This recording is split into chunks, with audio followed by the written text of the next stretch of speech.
Okay.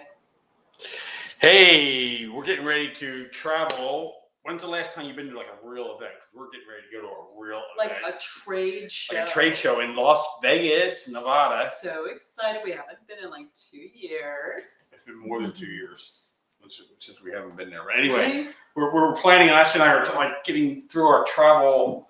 What do we need? And not only going to Las Vegas, we're going to Las Vegas and then we're rolling off to Santa Fe, New Mexico. The weather is different there than it is in Las Vegas. Yes. Which is different than it is here in Philadelphia. So it's this whole like, what do I pack? We need 3 sets of We need 3 sets of clothes. 3 sets of no, we need 3 sets of protective clothing.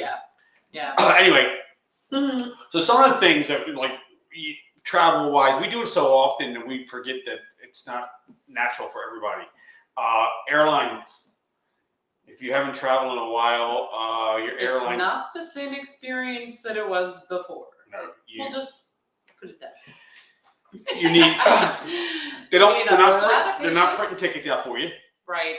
You'll have to print your own tickets out if you're going to do that, or better yet, use the app or use your phone. Having it on your phone, I think, is like so much more convenient for everybody. So. But then you make sure. So if you have it on your phone, here's a couple things.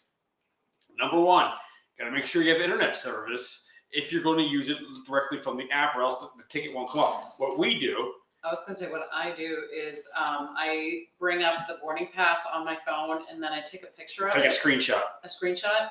Yes. And then that way, if the internet's not working at the time that I'm boarding, I can just pull up. Then you need to make sure your phone is fully charged, because I'm not great at that. There are very few direct flights right now from airport to airport. So you got a 3-hour flight there to are very few someplace that have like. And then you got to show your boarding pass again at the next airport. At the airport. So and then if you rent a car, you probably have to show your rental on your car or on your phone, and you probably also have to show your hotel check-in on your phone. So all these things, you got to keep your phone charged. We use. What do you use? I carry battery packs. You're so smart. I carry one for Ashley too. So he hands them to me when I'm like, oh no, I didn't bring one. He's like, I got you. She's taking her headphones off like halfway through a flight, and I can see the look in her eyes. She's taking the headphones off, and she's putting them away, and she's getting her book out. I'm like, what's going on? Yeah, like, my battery's down to like 20%. But you know. So then I go to my bag and I take out right here.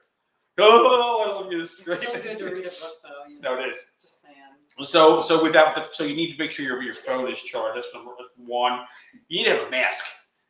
Every federal airport. You are not allowed to walk into an airport without a mask. You need to have a mask. Flat out. You're going to have it on the whole time. Just get used to it. Pick the ones that's the most comfortable for you. I know it's not always delightful to wear one, but you know what? It is what it is. Just bring it. Don't do what I did. What'd you do? So it was so funny. What'd you do? It was funny to other people. We were. It was like 8 hours. I don't remember. We were 8 hours of traveling, and I had the mask on, and then we got the rental car. It was at one of the Florida airports, and the rental car. We got a convertible, and the rental car picking up the convertible is in the airport itself. So then you're excited to get to wherever you're going, and I had the bags in the car, drop the top. We go rolling out. Actually plugs in wherever we're going. And I look at this couple next to me driving on 95 in South Florida, and they're like laughing their heads off. That's so funny. And I'm like, what's going on? I still had my mask on. Yeah, I didn't notice. I had it on. She didn't notice. We had it on for so long. I didn't realize I still had my mask. Here we are in Florida, right? You have it on, so well, whatever. Look at that asshole, right? Asshole. We just forgot. So we talked. We're just being super compliant. We talked about the other night, but it's good to know when traveling at the hotel. You don't have daily room service. Daily, what do they call it? What do they always call it? Room service. Maid service. Maid service. They don't have room service in most of Vegas service. Anyway. Even in Vegas, they don't have room service in most of Vegas because there's so many options. Room service because there's so many places. There's so many places I remember one of the hotels saying, "Hey, it was on Super Bowl Sunday, and they said we're closing down our room service early," and I'm like, "Who would get room service?" But so that's one of the other things. Daily. What else? So I was saying to Gus, like, when I pack for Las Vegas, it's a lot of walking. Like, no matter what. I mean, we're staying in the building where Come on, everything's right there. Shut. The airport's right there. Yeah, the hotels it's are not. right there. It's so much further than you think. So the last time we went to this trade show, Hey, Karen. I had brought like my really comfortable heels, and we walked to the venue. And the second I walked in there, my feet were killing me. I'm like, shit. The trade show. We're going to. I just started my day, and I'm gonna have these uncomfortable shoes on. By the end of the day, I was practically crying. So yeah, definitely. Like, I'll be bringing really comfortable shoes and clothing that go well with that. We have a few parties we're gonna go to, so I'll be snazzying up for that. Okay. We have our own. A lot of people in Vegas, they sell Pedialyte on every corner in Vegas. So yeah, I just think that means you're partying too hard. We bring sustained. So. I know, but that is yeah. This is good. Anyway. The last minute runaround. So we had to get clothes to the cleaners, get them home. Laundry. Do we need last minute things, laundry done, all that last. Well, and since we're going to Santa Fe and it's going to be like super cold there, I'm already like, shoot, I don't even know. Like, I haven't pulled out my sweaters yet. I don't even know where my. Are we going hiking in Santa Fe? I don't know. I don't think we're going to have time. Yeah, we're only in Santa Fe for 2.5 days. 2 solid days. That's more due to the airlines than anything else. We couldn't get flights. No, we were trying to find a nice way. As it is, we don't know how we're getting a rental car because our flight lands after the rental car agency's closed. So that's Ashley's job. I can handle that, but this is something Ashley's better at than I am. Somebody knows somebody in Albuquerque who rents cars past 10:30, 11 o'clock at night, give us the tip on that. Yeah. Otherwise, we're gonna have to figure something else out. But anyway, we can hitchhike up to Santa Fe with all our bags. At that hour, I don't think that's such a great idea. Just saying. Remember back in the day when you traveled, you had to stop your mail. Yes. Yes. Do we even do that anymore? No. Does anybody even? Technically, you're sort of supposed to do that now. Does anybody use the email? Have their email that they're out of the office anymore? I do not, because technically, I guess I'm always in the office. Yeah, we're just always working. Anyway, it's one of those check boxes, one of those things that we do when we're just about to travel. Right now, I'm in more planning mode. If you're driving to the airport, which we do, yes, make sure you get fuel in your car because when you come home, and we always get home late. We always fly out early and come home late. That's our thing. We're over just a hair. What? We're over just a half a step. Yes, there you go. You can stand in front of me. Anyway, yeah. So because otherwise you come home and it's like, you don't have a car, you don't have gas in your car, you don't have gas at 3 o'clock. Yeah, you don't want to have to deal with that, especially if your flight's delayed on the way back, which it's more likely to be than the first one going on. So here's a key: if you fly late at night, your flight is more likely to be delayed for the simple fact that the airlines. I know this is kind of funny to talk about this right now, but the airlines are making sure everybody gets to their final destination. So if a plane is late because of weather in Florida, and that plane was going to Dallas, and now that same plane was going to Chicago, that plane's an hour and a half late for the flight back to Philly. They're waiting for that plane to land in Chicago. So everybody in Philly, the 8 people from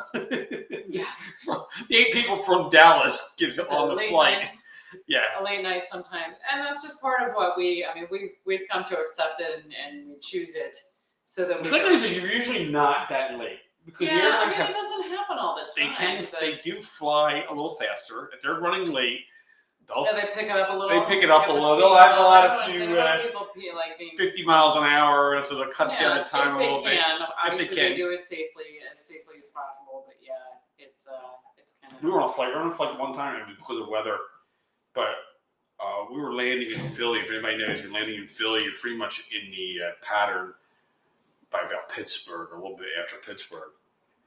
Their plane stayed up at cruising altitude to the last possible minute, and then we came down like a freaking roller coaster. Yeah, that was crazy. Holding on, they were trying to get past the weather. They flew over the weather and down past the weather, but flying down at full speed was kind of pretty cool. So it's like probably a little weird. But anyway.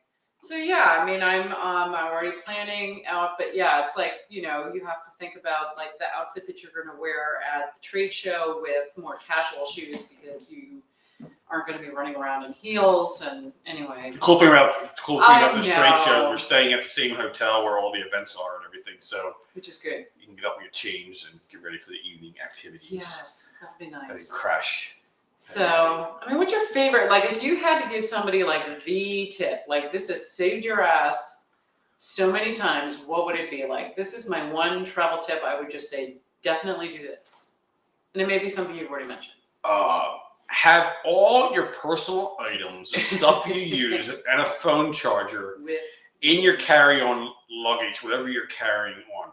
I carry a backpack. My computer is in there. My phone is always with me. My cords, my chargers, my keys to my car, wallet, backup, passport, all that stuff that you could possibly need, extra credit cards, all that stuff that. Just have it on you. Have it on you. Medicine, yeah. Snacks. We talked about snacks. Yeah. You just never know in the last minute. I always carry a sleeping aid of some sort, though I rarely use it. Okay. I always carry, I always carry like an Advil or something like that. Okay. Yeah. Different. Yeah. I actually get motion sickness. I take Dramamine like I'm eating pills or eating M&Ms. So. But it helps me. I mean, I don't have a problem if I take Dramamine, but all that stuff is on my bag, and even a pen and paper. Just if I need to take notes or sometimes you're on an airline or you're in a hotel, even in an airport. Like Philly's a nice. I wouldn't say Philly's a nice airport, but if you get stuck in Philly, there's a lot of room. You get stuck in Phoenix, there's a lot of room. It's spread out. You get stuck in Chicago. There's no room. Like you're sitting on top of your briefcase and sitting on top of 3 other people. A little more crunch. San Diego, yeah, horrible. Yeah, the airport is so tight. It's such a spread out city. It's such a tiny. I mean, the airport is like everybody's sitting on top of each other. You have 180. They've changed the terminal since we've been there. You have 180 people boarding a plane and have a seating area that holds 60. Okay. It's a mess. So Gus's tip is bring everything you might possibly need with you. My tip is to make sure, kind of dovetailing on that, it's always colder when you get up at 20,000 feet or 50, whatever their cruising altitude is. It's cold on that plane, even if you're flying in the middle of summer. So bring a shirt, long sleeves, scarf. Bring some layers because you may end up being cold. I've taken my scarfy wrap and I've practically worn it like a blanket because there's air coming at you from different directions, and it's been just 100-degree days and put a sweatshirt on the plane. Cold, it's cold outside the plane. That's what's going on. Exactly. So my point is, I just always you're gonna. It's not like the good old days when they gave you a blanket when you first got on and pillows and stuff like that. You have to pretty much bring your own. But I definitely say layer. Bring layers with you. Bring a jacket. Bring something long sleeve so that you can be comfortable. All right, wherever you are. We're out of here. With that, have a lovely evening. Thanks for joining us.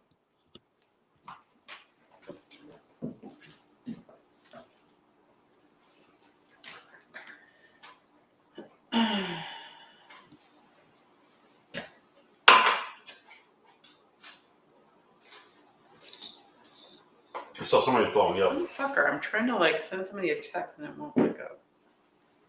It's blowing me up.